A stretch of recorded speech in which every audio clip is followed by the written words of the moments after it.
తుంగతుర్తి మండలంలో యాసంగి పంట 20,000 ఎకరాల్లో పంట వేస్తే ప్రభుత్వ అధికారిక లెక్కల ప్రకారం దాదాపు 3,000 ఎకరాల్లో పంట ఎండిపోయింది.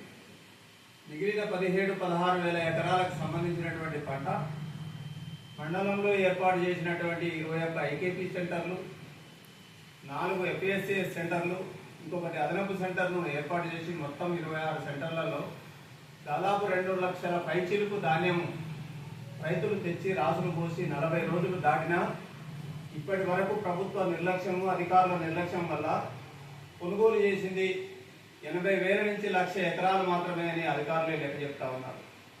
దీన్ని బట్టి చూస్తే 40 రోజులలో 1,00,000 క్వింటాలు కొంటే ఇంకా ఉన్నటువంటి 1,00,000 పైచీలుకు క్వింటాలను కొనడానికి దాదాపు ఇంకా 4 రోజుల పైచీలుకు టైం పట్టే అవకాశం ఉంది. ఇప్పటికే అకాల వర్షాలు వచ్చి రైతులు ఇబ్బంది పడతా ఉన్నారు.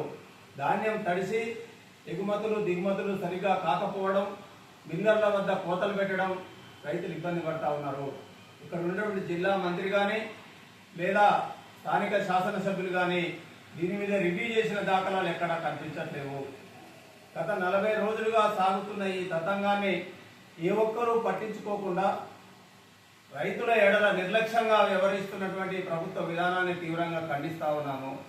ఇకనైనా ప్రభుత్వ పెద్దలు కానీ ఇక్కడ ఉన్నటువంటి స్థానిక ఎమ్మెల్యే గారు కానీ అధికారులతో రివ్యూ జరిపి తొందరగా కొనుగోలు అయ్యే విధంగా, కాంటాలు అయ్యే విధంగా, ఎగుమతులు దిగుమతులు అయ్యే విధంగా లారీలను సప్లై చేసి బస్తాలను సప్లై చేసి రైతుల్ని ఆదుకోవాలని కోరుతా ఉన్నాము.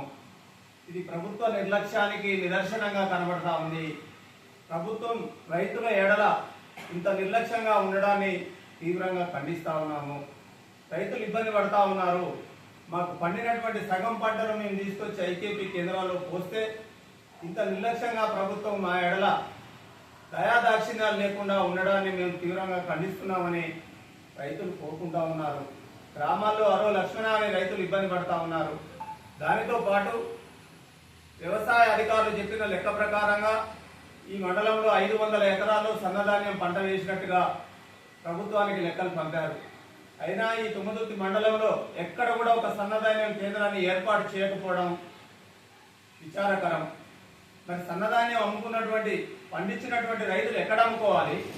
ఎక్కడ అమ్ముకుంటే ఈ ప్రభుత్వం ఇస్తారన్నటువంటి బోనస్ ఇస్తుంది. అందుకే ప్రభుత్వం చెప్పేటువంటి మాటల్ని ఏ ఒక్క రైతు కానీ ఏ వర్గానికి చెందిన ప్రజలు కానీ నమ్మేటువంటి పరిస్థితులలో లేరు. ప్రభుత్వం ఈ విధానాన్ని మానుకోవాలి. కొనుగోలు కేంద్రాల్లో త్వరగా కాటాలయ్యి లారీలు సప్లై చేసి ధాన్యం దిగుమతులు ఎగుమతులు త్వరగా అయ్యే విధంగా చర్యలు తీసుకోవాలని ప్రభుత్వాన్ని డిమాండ్ చేస్తా ఉన్నాం.